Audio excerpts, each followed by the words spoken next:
Welcome to BIA, Canada's top black media provider. Whether you're looking for shows on fashion, art, music, or simple lifestyle, we bring you the best content the black community in Canada has to offer and so much more. And better yet, do you have an idea for a project you'd like us to help you with? We provide equipment, studio, and office space, as well as a team of dedicated individuals to help you bring those ideas to life. So don't wait. Check out our new website at biamedia.ca for more information on how to contact us and start creating today.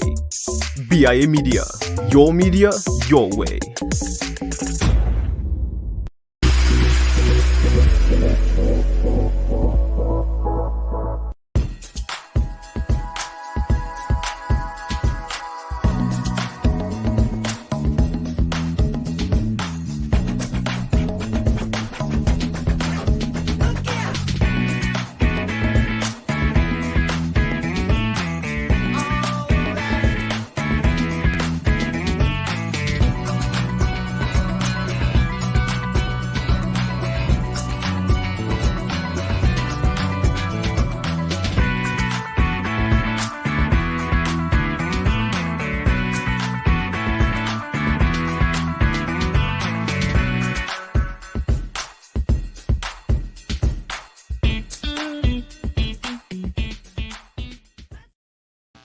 What is up, everybody? It's Dr. Vibe here, host and producer of the award-winning Dr. Vibe Show, the home of Epic Conversations, and I'm the host of Epic Conversations, 2020 Best Podcast News Award winner, 2018 Innovation Award winner given out by the Canadian Ethnic Media Association.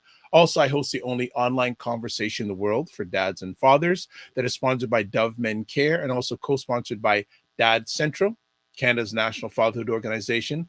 And working with those two organizations last year, I was part of a team that reached out to over 100,000 fathers around the world. I really take that to heart and very happy to achieve that, but we're looking for more this year. As always, I'd like to say you're blessed, highly favored, a magnet for miracles, and a solution for someone's problem. We're broadcasting live here on March 20th, and I'm based here in Toronto, and we're getting, spring is coming. I think the first official day of spring is today, and we're seeing less and less snow, more and more rain. So it's all good in TO, or as they call the T-Dot, or 416 today. So looking forward to another epic conversation today. On Sunday afternoons at 5 p.m., we do something called Black Canada Talking, which is a live online event that provides Black Canadians the opportunity to give their takes and POVs on stories that are of importance to them, and also to showcase Black Canadians that are doing really good things. And we have another new friend today on the Black Canada Talking platform. We have Xavier Allen. He is the Vice President of the Black Business Association of British Columbia. And we're looking forward to finding out what's going on, as I like to say, on the left coast these days. So let us welcome to the platform, Xavier. Come on and join us. Good afternoon, guys. It's a pleasure to be here. Right back at you. How are things? Me on your show. Pardon me? I said thank you for having me on your show. Well, it's our show. I don't do it alone, because if I did it alone, I wouldn't be able to do it alone. And also, it's our show. So I'm looking forward to it. But thank you for taking time out of your positive, productive schedule today. Awesome. It's great to be here. Good. What you been up to today so far? Today, I've been relaxing, doing some planning, working on some projects for upcoming events that we want to work with on the association side. So I've been, trying to take it easy. It's the weekend, but I'm still trying to maintain a little bit of productivity, so that the week's not as hectic. Excellent. Love that. Setting yourself up for success. Nice. Before we get into the association, let's find out a little bit about your background. My background, okay. Well, I'm born and raised in Barbados, and I emigrated to Canada in my early 20s, in search of a better opportunity. I married my wife, and we have 3 beautiful children. And, I'm trying to make the best of the Canadian opportunity. And at the same time, I'm trying to promote certain entrepreneurial values and business-minded instinct in the younger generation, and hopefully in the broader Black community. That's what I would really like to accomplish. Excellent. When you first came to Canada, was your BC your first landing place, or or if it wasn't, where did you get to get to BC? Well, technically, Toronto would have been the first landing place, but as far as destination, BC was the original intended destination. Okay. And that was the first time I ever got on a plane as well. Wow. Yeah. So how long did you spend in Toronto? And then how long ago, or how long have you been in BC? Let me put it that way. So I think the flight, usually the schedule is overnight. I think we overnight in Toronto, but I had a relative there, so they gave me like a brief tour of the city, maybe a couple days, and then I was off to BC, and Wow. I've been in BC since about 1998. Wow. So what made BC the destination? Because many people, especially from Caribbean, be looking Yes, at right. Toronto, hmm Montreal, maybe Ottawa, maybe Windsor, maybe the East Coast. What made BC the destination for you back in 1998? Well, I think it would have a lot to do with my wife, or my current wife, because she was born in Canada, and she was Okay. originally from BC. Okay. So as far as immigrating to Canada, it was a natural kind of selection as far as picking a place that she was familiar with and that I could become familiar with as time progressed. So that Okay. was, like a natural conclusion basically. But I'm Excellent. glad I picked it. I love the weather. I love BC. I love the West Coast. I love the Canada, but over the years I've become especially attached to BC. Fantastic. Can you just reflect for us some of the early days, you and the family being in BC? Because obviously it had not been a place you'd been before, though No, your wife was from BC and maybe it was but easier for her adjustment wise. But what was your initial adjustment to British Columbia? well, I think one of the big things that was shocking to me or surprising was the size of things, because the scale, I should say, the scale is a better word. Because I'm coming from Barbados. Barbados is a relatively small, country, very small. So the scale is appropriate. But then you move to Canada, and or BC, and you can take the train, and that runs for 40 minutes, and the distance that it covers in that 45 minutes to an hour, it's maybe twice the distance of my country, Barbados. Going on road trips, even going to like places like Kelowna, like resort places, places you can go and have fun. Those are 2 3 hour drives. There's nothing like that in Barbados. I don't think. I think you can maybe drive around Barbados in about 2 hours. So that was a big, So surprise. The good. scale. I also want to jump a little bit. You're an entrepreneur, correct? Yep. Where did the entrepreneurial journey start for you? I think it started. Well, it started as a child, because I always had a dream of doing something significant, owning a business, trying to contribute in some real way, meaningful, financially or community wise. And then you move to Canada. You're a young person. You have a young family, so you're trying to make a way for yourself. And most people who emigrated to Canada, they go through the usual route. They start with small jobs and they work their way up. Maybe they do some skills training. They re-educate themselves in some area, and then they go and they try to find greater and bigger opportunities. So for me, that was kind of my focus, was to try to get bigger and better and to grow. And you go through the stepping stones like everyone else. Hmm. But I think that was a big part of what I wanted to do, was to just grow and contribute. And to do that, I didn't think I had the space to do it as an employee. I didn't think, and historically, just thinking back, the jobs that I had didn't allow for the expansion for me to do that kind of work that I wanted to do. So there was really only one choice. I had to take the step and go out on my own, and that's what I did. I just, like we say, bite the bullet, right? I just Hmm. bit the bullet and jumped Hmm. off, right? When did you make that decision that you had to quote bite the bullet unquote? And what was the initial journey like being an Yeah. entrepreneur? Wow. The initial Becoming an journey. entrepreneur, sorry. Well, okay, so the reason, I think, after I decided to become an entrepreneur, then I had to figure out kind of what business, what area did I want to get into. I had a few ideas, but I really felt like I needed a skill of sorts. I needed some kind of skill that I could market and sell.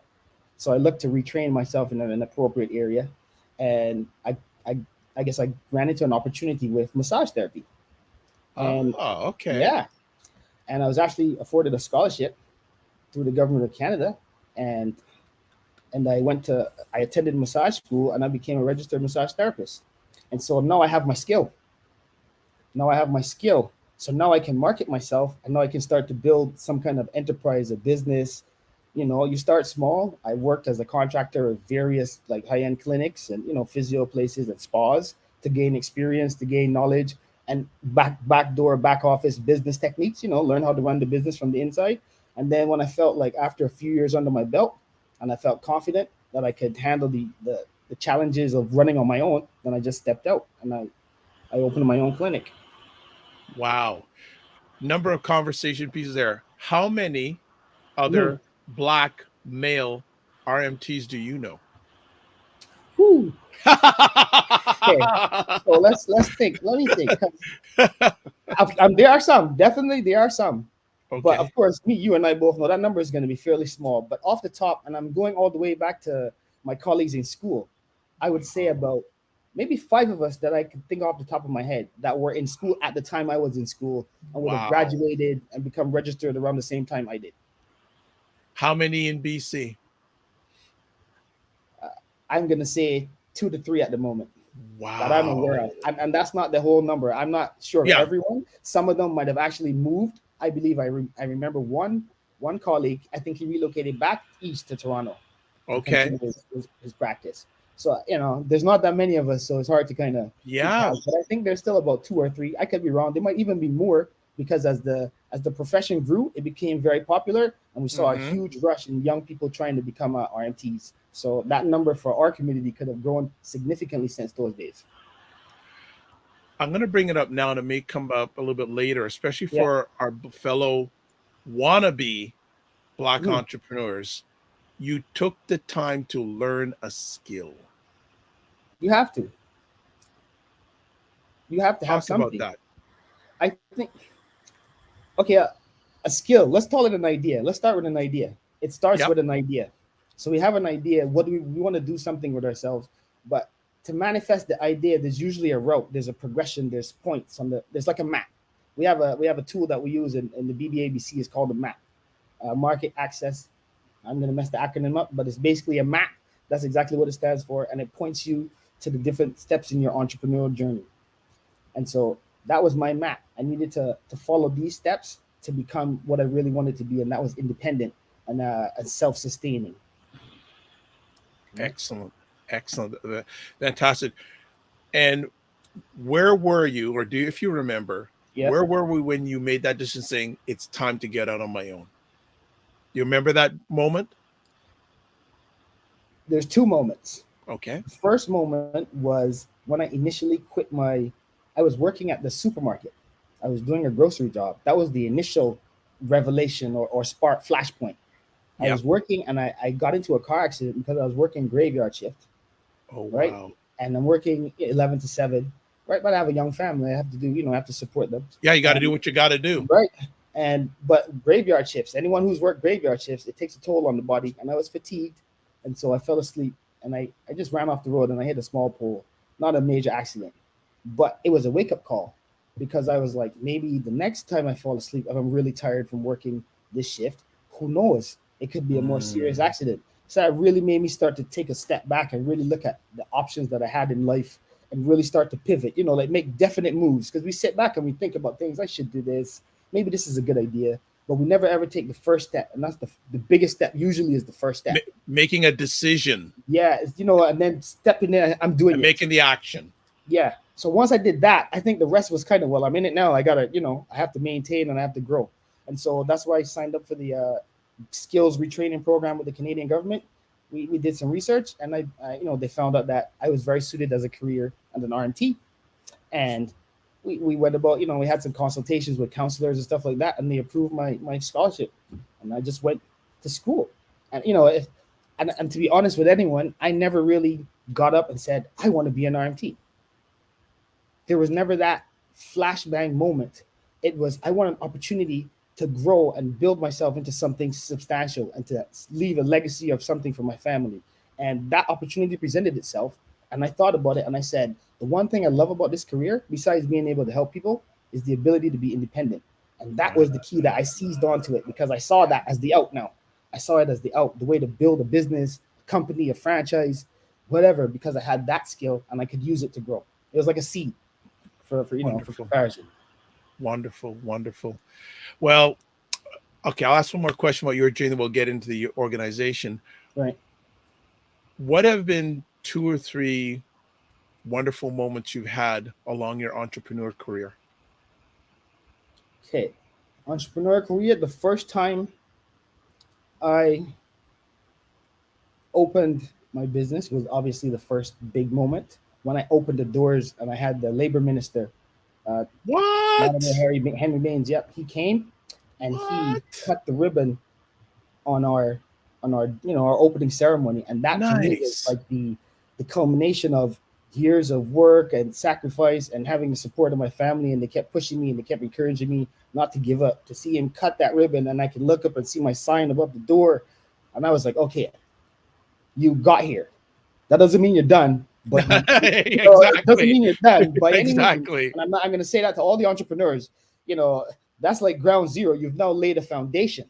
Now Mm. you can build on it from there.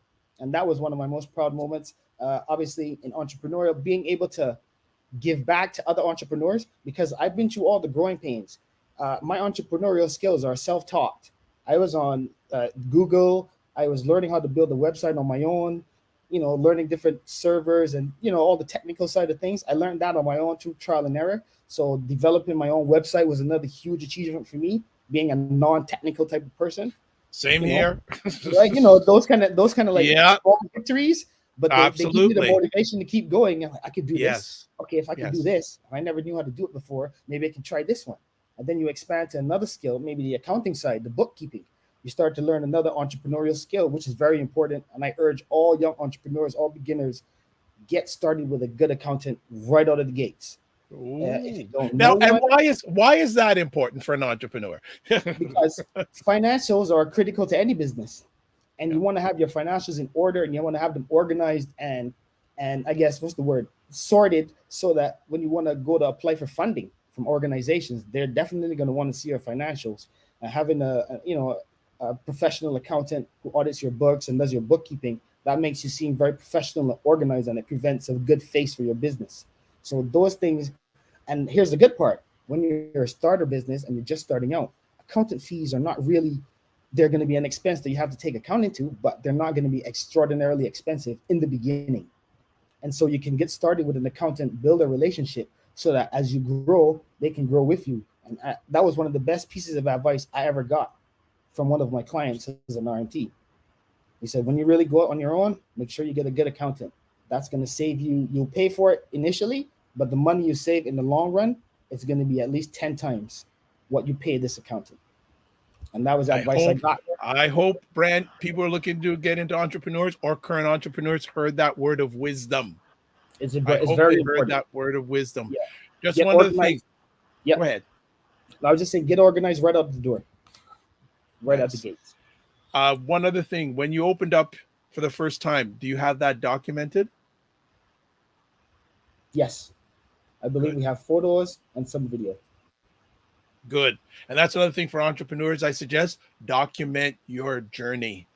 Yes. Because actually, that becomes a motivating point. when Yes. when there's financial difficulties, COVID came, we had to be closed for a number of months. It was very challenging for all entrepreneurs, not just us. But you can look back. We have a little gallery of images, and you look back, you're Nice. scrolling to the website, and you look and you go, you remember this? You're looking at my partner, and you remember this? We started this with just an idea and determination and grit, and we got to this part. Look, the guy's cutting the ribbon. And you can visualize these things, and you see that you made it this far. And if you can make it this far, you can make it a little further, and you can make it a little further. And it's these Nice. checkpoints along the way, especially if you document them, they can serve to motivate you and your entire team because you see what you've accomplished. That's wonderful because people ask me, how did I get started? And said, all I had was an idea, a laptop, a microphone, and a dream. See, there you go. That's And all look, I had. That's all I had. So it's I amazing. really want to, I really want to thank you for sharing some of your story because I think it's inspiring and people, whatever stage of entrepreneurship, whether it's idea phase, Right? 1 year in, 5 years in, 10 years in, there's a lot of knowledge bombs you just dropped with us. But we got to flip because we're going to talk about the Black Okay. Business Association of BC. So Yes, the give us BBABC. some back. Yeah, the BBAC. How did it start? How long ago did it start?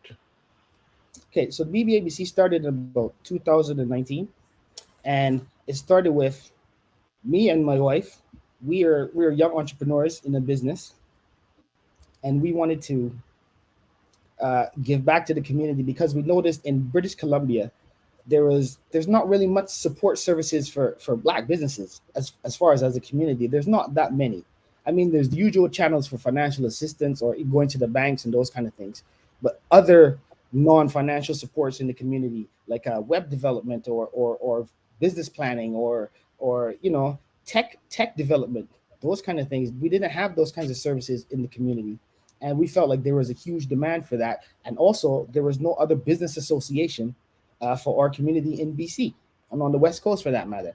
And so we decided at that time, maybe instead of going with a cultural association, let's form a business association where we can actually provide entrepreneurs with tools, because that's what we didn't have when we started out. We didn't have access to tools, maybe some mentors, people that could give us advice, and we could avoid a few of the mistakes that you make along the way. Granted, they were learning curves, and those were necessary lessons to progress. But not in hindsight, now I've gone through them. I think with the advice I can provide to the entrepreneurs, we can help them avoid a lot of these pitfalls and navigate the entrepreneurial journey better, because we have tools and we have supports. And those were the things that were lacking. And primarily, this was the motivation for us to get the association started. That was the whole thing. There was nothing around with those kinds of services. Did it surprise you that until you started your organization, there were no other organizations like this in BC? Well, a little, but not a lot. And I boil that down to numbers. Because if you look at, I mean, there's a sizable Black community in BC on the West Coast, but if you compare it to the East Coast, the numbers, is significantly smaller. So then I would scale the support system for the Black business community on the West Coast. I would scale it appropriately to that. There was not that many business supports, if any, in place for our community on the West Coast. Maybe it's related to the numbers, maybe it's related to the timing, but we felt like, we looked around, we were hoping there were some, because we would love to take advantage of them ourselves, but we realized there was a demand, but there was no supplier per se. And we felt like we have enough skill, we have enough experience, we have partners and mentors that we're allied with, and we have people that want to give back. And we felt that we could form an organization that would be able to provide these services and really, really make a difference. And that's where the core mandate of the association was kind of created. I love that. I'm a firm believer of find the need and fill it. Don't find the need and kill it. So you found a need and you are filling it. So you have this idea to start this association.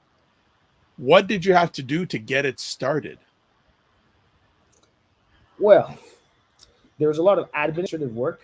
There was applying for non-profit licensing. There was incorporating fees with the lawyer to get it incorporated and handle the legitimacy of the enterprise, make sure everything's registered and up to speed. There was that. There was also some we had to set up a board, because there's some protocols that you have to have with an association. So there were basically more, I call those administrative tasks that you have to kind of set up, and you follow this checklist, and you basically tick the points off as you go. And we were able to establish a core group for our board of directors, and from there we were able to expand to an advisory board by adding key skilled people that were interested in the cause and were willing to give their time, energy, support to what we were doing. And we just built it from there, from the ground up. Nice. So from the time it was an idea, a thought, Gotcha. till the time it became a reality, how long of a period of time was that? Okay, so inception with all the paperwork, maybe 2 to 3 months. That's it? Well, because we were already, it wasn't like a poof idea. It was an idea. You have those ideas in the back of your head. Well, that's what I'm talking about. From that idea to when it became a live reality, what period of time was that? I'm going to say at most, maybe 5 to 6 months at most. Wow.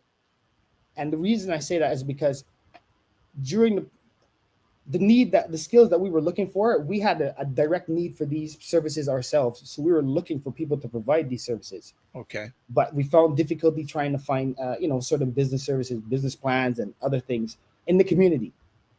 And so we realized as time went on, we were like, I don't really know where to find this particular skill or service. I can't find that one.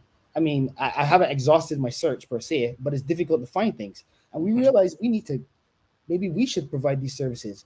We can provide them because we can't find them. And clearly there's a definite need, and that was, that was the impetus for us to get the ball rolling. Nice. So take us back in history, Right. the day it became live. Well, it became live when we got the paperwork back from the lawyer and all the registration was intact. And we had our mini celebration that we were good to Nice. go. Right. And then another huge milestone for us would have been the creation of our website, because that was our I guess our page, our face to the world. That was Mm-hmm. another milestone. And that took about maybe 3 months to kind of Okay. flesh out and design and develop. And I Mm-hmm. still under development, because I don't consider certain projects that we have, I always consider ongoing, because I want to be able to stay current and I want to be able to progress with the times and stay fluid. So I don't want to have the same website that I had like 3 years ago, you know, right now today. I want it to grow. I want it to be more creative, more informative, more useful, those kind of things. Okay. So So share with our worldwide audience, what are some of the services that you provide BC Black entrepreneurs and or businesses? okay, so there's a number of services that we provide to our clients. They range from strategic planning. There's training. We have training, education, and development seminars and webinars we have for our clients. We have mentorship programs. We have incubator programs where we combine a set of skills that we feel are vital to entrepreneurship, and we set up an incubator program, and the entrepreneurs go through the program and they accumulate skills at each stage, as well as business acumen, their general business knowledge and savvy. And by the end of the incubator, we hopefully produced a rounded, savvy, ready to go entrepreneur with all the skills up to date. They're equipped and they're ready to go and tackle the challenges of being an entrepreneur, especially a Black entrepreneur, and especially in Mhm. 2022. And that's what our mission is. And I'm really passionate about that, because I know what I've been through in my life, and I know the struggles that I've had to endure and conquer. And I want to be able to be a role model for young people. I don't care what your background is. I don't care where you came from, what island, or North America, Caribbean. We can all make it. Your language, not as important, but the drive to be successful and to be an inspiration to other young people. And Mhm. it's a cliche thing. We talk about these things in all these different forums about the negative stereotypes that Black people portray or portrayed in society of our community. And I want to be one of those people that portrays a more positive light, that portrays something a little bit more uplifting, a little bit more inspiring. And I hope that this work that we do is able to reach as many young people as possible through all the platforms, so that they can, I don't know, adapt this mentality that we have to work together, we have to work as a community to build our community, but we have to do it in a smart way, we have to do it in an educated way, we have to do it in a strategic way. And all of these things require skills, require training, require mentorship, and require support. And that's why we started this association, because we're here to provide those things to any entrepreneur from our community who's willing to put the grease in, to put the hard work in. I'm never going to say it's easy. And that's what we're here for. Bottom line.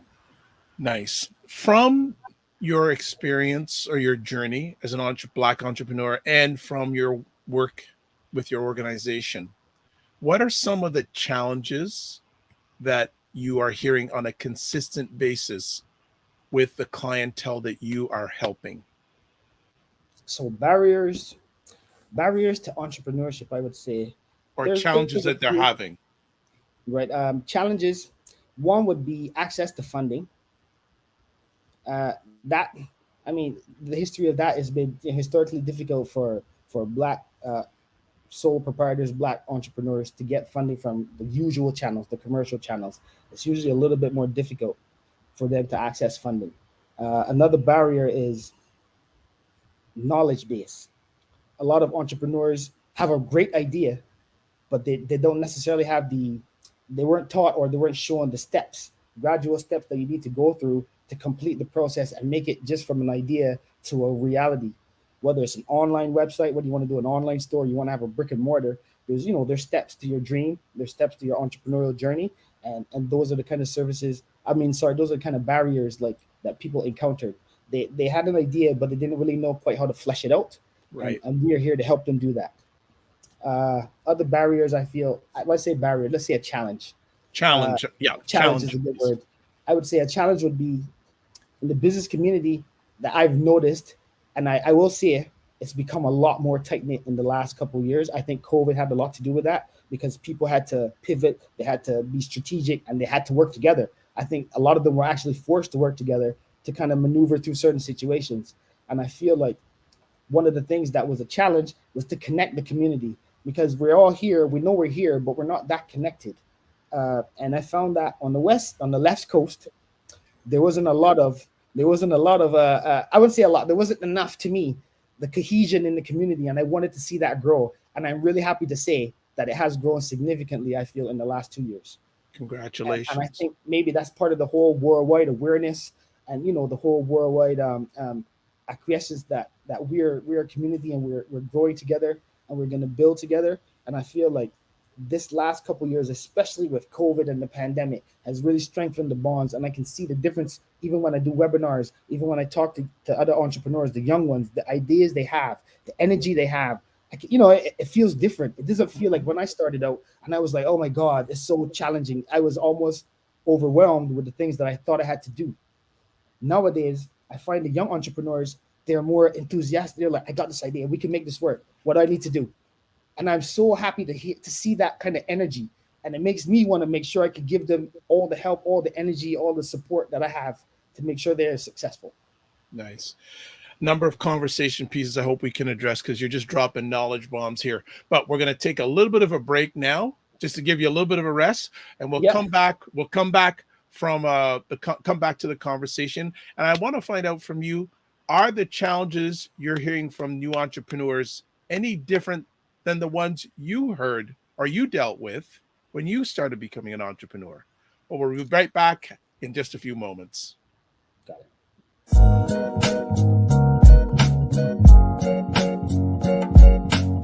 What is up, everybody? It's Dr. Vibe here. And as always, on most Sunday afternoons at 5 p.m. Eastern Time, Black Canada Talking is a live online event that provides Black Canadians the opportunity to give their takes and POVs on stories that are of importance to them. Guinea could not afford to participate, but at the last minute came in because there's always issues of money and corruption. That guy gets to go to jail because he doesn't have the money and he doesn't have the status that Bill Cosby gets. And Bill Cosby gets to get off, not just for the money as well, advancing age, etc. I'm just going to echo a few things you're mentioning. We know that the Olympics, the Tokyo Committee, and also the Olympic Committee was against any protests. God bless, peace well, keep the faith, and remember, walk good. Ottawa's Black Business Alliance, a place where you can learn to be your own person and build the future you want for yourself. Our mission is to help young entrepreneurs achieve their business goals through the best coaching, managing, consulting, and a slew of other services. Together, we can become a pillar in the Afro-Canadian community. Don't hesitate to contact us through our website at www.oba.ca, and remember that building tomorrow starts today. Oba Consulting. Take hold of your future.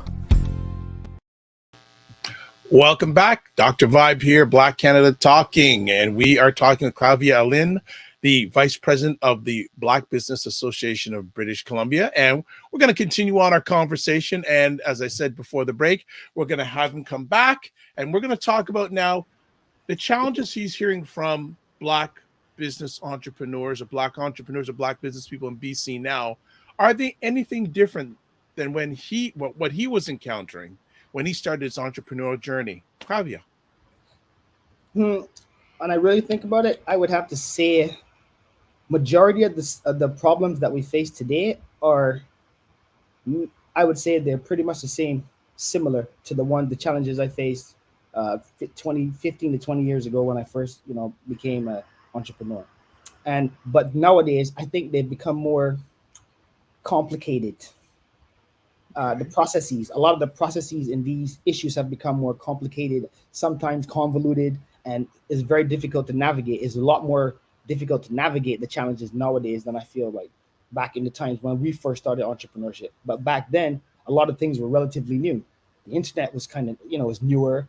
Google wasn't as, like the tools and everything that was available was still fledgling, and it grew into the things we have right now.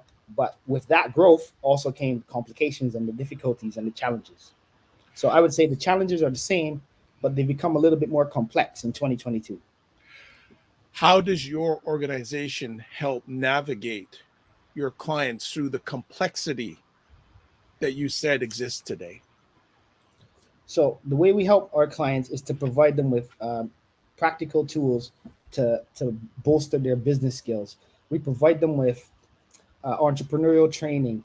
We have mentorship programs from experienced entrepreneurs. We try to create networking opportunities so they can talk to other entrepreneurs and bounce ideas off, get good tips, learn from each other and grow the network. Because in business, anybody knows one of the key rules in business is networking, and the success of your business is often based on the value and the I guess the what's the word I want to use, the success of your networking, right? The better you're able to network, the better you're able to source supplies, source employees, source contacts for business engagements. All those things are happen through networking. We also offer there's a resource hub we're working on the resource hub where you can have all of these certain like documentation processes you need to do to go through for like applying for businesses. So we're trying to amalgamate this huge massive information into a resource hub so you can kind of go to one stop if you have a question, and you can click on it and it will give you some kind of response to where it will help you to point you in the direction where you need to go.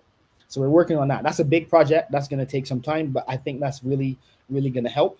We also have we also try to introduce people to funding opportunities. As you know, we're a BEP partner. There's a program that was started with the Canadian government. It's called the Black Entrepreneurship Loan Fund. We are one of the partners in that. And I guess the long and short of it is that the government has allocated a significant sum of money to help Black entrepreneurs across Canada.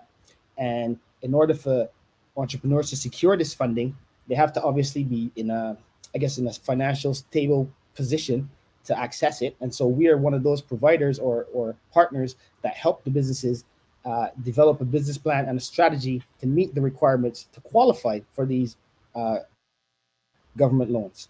And so that's one of our functions as an association. We also we have a youth entrepreneur program.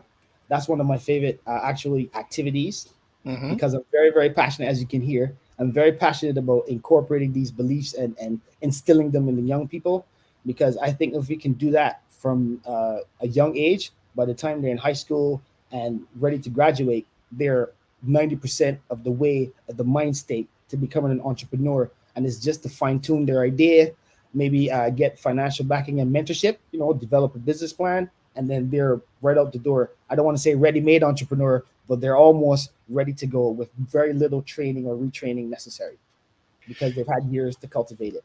Speaking about you mentioned your passion in helping out the young people. Do you feel that the education system should be exposing our young people to the idea of entrepreneurship in their educational journey? Definitely. I mean, I think they do. You go to college, there's business studies. There's, you go to university, there's these kind of fields of study. But I'm talking even earlier than that. Right. I know that's what. Yeah. So I'm thinking to prep the kids for the later stages of those courses. It's a very good idea to start them younger, because the youth program that we did it in a partnership with PowerPlay, and it was based on this. We had a prototyping phase where we had a bunch of talented youngsters. They created a business idea, and we helped them to design their product and put it through a design phase and prototype it. And then we tried to market it for them and put it in our online marketplace. And y'all, please check out blackbizglobal.com. That's our online directory and marketplace. And that's where we're trying to get all the businesses online so we can communicate with each other, we can trade with each other, and we can uplift the community together and have it all in one spot. Well, since you mentioned blackbizglobal.com, and I'm speaking, our producer will put up the URL while we're talking about it. Give us the background about that. You've given us a little bit of what the purpose is, but how did that start? What's the story behind blackbizglobal.com? Okay, so we were in a strategy session with the board, and I was trying to think of a way to help the community work together.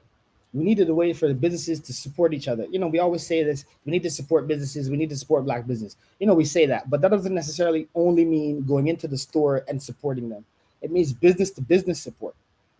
right? Where we buy supplies from another family business, or we get services from a tradesman in the community. You know what I mean? And having that communication between all the different categories.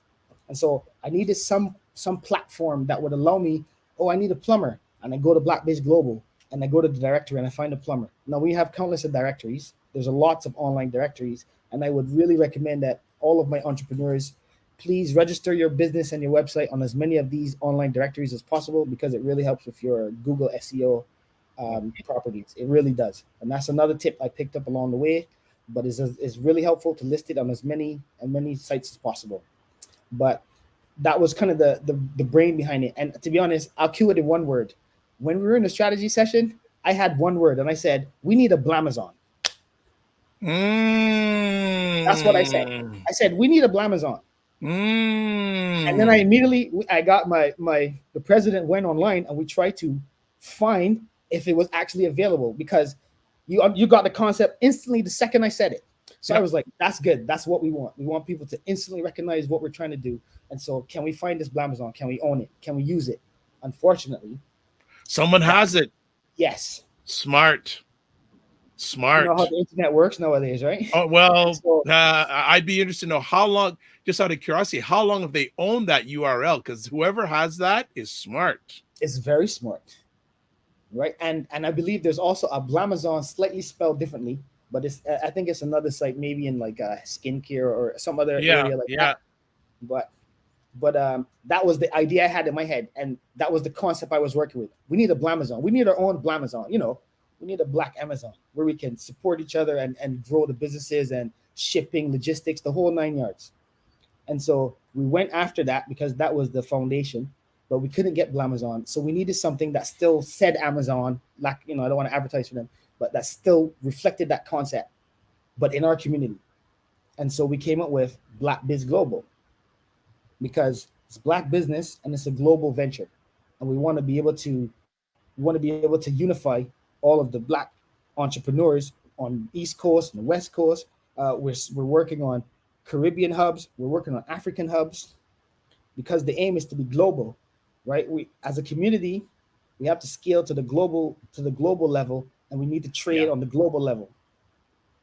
We do. We have the internet. We do Zoom calls on the global level every day. We can do transactions on the global level too. Let's do it. Like, and we need a platform. I know we need a platform, so I'm working on building. It's developed, but we're always tweaking it. We're always trying to make it better, more powerful, more functional. And this is kind of the platform that I need everyone to get on, because when you have a platform like this and it's multifunctional, so I'm trying to spread the word out there so that people understand the vision. We're trying to create a huge global hub of Black businesses communicating back and forth, trading back and forth, supplying each other. We need to also work on logistics. That's a whole other conversation. We can talk about that. We need the logistics to support the network. But at the end of the day, due to the technology and the internet, we're able to at least trade and make money with each other on a global scale. So I want to encourage that, because that's how we built. Nice. So for people, just a little update. Blamazon, that URL has been owned by the same person since 2015, March 31st. See? So he was on it, but they didn't design a website.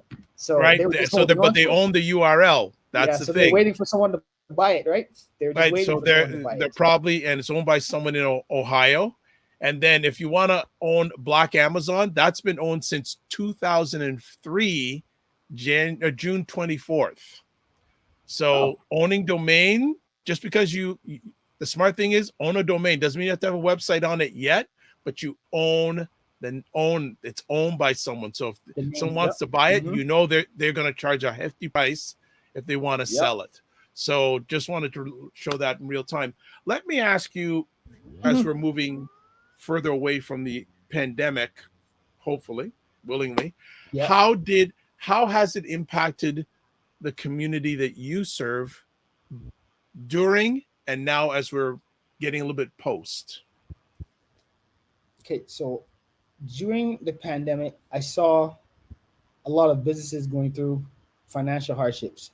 I actually saw a few businesses close their doors, and it was very disheartening, but there wasn't much we could do about it because of the situation and the restrictions and the difficulty for them to transact business on the on their usual levels. So Yep. unfortunately, a few of those businesses, and in particular industries, we know restaurants, in the food businesses, in other service industries, they were hit really hard, and I saw a few businesses close. Um, Navigating through the pandemic, we realized that part of the skill set part of the services we need to provide are pivoting services, because they're going to be people that they haven't closed yet, but they need to be able to shift their business or their focus to a slightly different market or newer product, just to shift it a focus slightly, and they can still maintain and continue to operate their business with just a slight focus or change in direction. And so we wanted to make sure that businesses had the time to analyze their current setup, decide what was best, what direction was best for them to pivot to, and we wanted to provide support tools and support, services for them to be able to recognize and realize these goals. So fast forward to 2022, we're kind of, I don't want to say post-pandemic, but I'm praying that God it is. Mhm. But fast forward to 2022, what we've seen is a lot of people, the awareness has grown. Firstly, because when we first started, they wouldn't have had the awareness until a lot of people ran into difficulty. Yes. So when the difficulty hit and people were like, "What do we do? How do we navigate this crisis?" Then they started to look for these supports. And by this time, we have been reasonably established as a provider, and we were able to start reaching out and start offering people these supports. And from that, then people start, in a few of the cases I've personally dealt with, I started to see the hope. I've started to see the optimism return. You know what I mean? Right. I'm starting to see people go, okay, well, I know I was having challenges in this area, but now that I've pivoted and we've reorganized the business plan, we're ready to approach the financial institutions with a proper business plan. So hopefully we can get funding. People start to see the light a little bit, and I think now the opportunity is now for that cohesion, because people are realizing we can actually work through this and we can get through this. And because of that, I've also noticed the cooperation has improved, the communication has improved. Yes, and I'm because it's really desperate happy. times. So Right. desperate times. I mean, I don't want to say it's bad that I had to get to this, but I'm actually Hey, a actually lot of proud that I got times, to this point. yeah, that's what has to happen, right? Right, hardships, right? But I'm really encouraged to see people reaching out more and more, because now the awareness is growing and people are realizing, oh, there's an association that's out there that has supports that can help me, and they're reaching out, more and more. And I'm encouraging all of my partners, all of my brothers and sisters everywhere to spread the word. If you're on the West Coast, if you're on the East Coast, because we provide services across Canada. We're based in BC, but we provide services across Canada. So I'd encourage any entrepreneur who's looking for support in whatever area, we can find a resource to help you. If it's not within our grasp, but we're here to help. Okay. I'm going to introduce some conversation topics as we start winding down, but I want to get your thoughts on it. The importance to our Black businesses, equipping yourself with sustainability. Because you had mentioned how a number of Black businesses had to close their doors. Yes. And to be honest, it's a challenge I see in a number of Black, not a lot, but a number of Black organizations not looking at sustainability. Can you just speak to that for a few moments? All right, sustainability. Let's talk. Okay. All right. I like this. Okay. Let me set up for this one, because this is critical. This is critical. I'm going to be fairly frank. If our organizations, support organizations, community organizations, business organizations, if they're going to succeed and continue to support the community, they cannot rely on external funding. I think that is, I'm going to be honest, I think that's setting yourself up for a disaster down the road. I'm not saying there's no value in funding. Of course, there's tremendous value in sourcing funding and being able to get support from government. That's really applaudable, and I'm awesome, because we're a recipient of funding. But I know that kind of funding is often not steady. It's often not, you can't rely on it to keep your organization afloat. And so you have to have plans in place to be able to make your organization support itself. Because we've had many organizations, they've maybe flourished for a few years. They've had a lot of government support or support otherwise, sponsorship. And then because they lacked a sustainability plan, they kind of gradually faded away because they weren't able to support the organization going forward. And I thought that one of the key things that we realized at the BBABC was that funding is awesome, but it's not going to be our solution, and it's not going to solve all the problems in our community.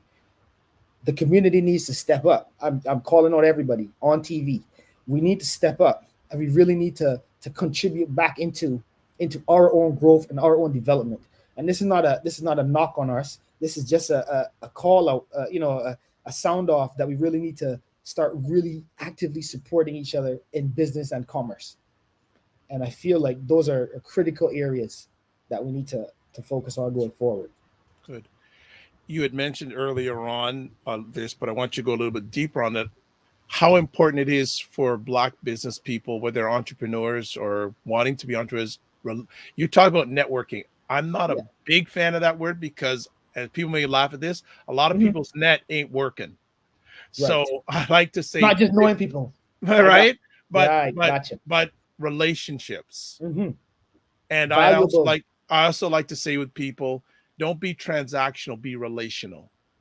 I like that one. That's a good one. Can you expand a little bit about the importance of building those relationships? They're critical, because even as an organization, we have many relationships with many different partners and supporters and even clients. And all of those relationships, even though they're separate, they form a critical part of who we are as an organization and what we're able to do. And cultivating valuable and impactful relationships. I like that word, impactful, because we can know people, but can we make an impact? We can have networking, we can have alliances, or we can have friends or associates, but do they help us to make an impact in what we do? And I think the value in your networking is the value in the people around you that are contributing to what you're doing to help you make an impact, and vice versa, because you can also contribute in their network or in their sphere.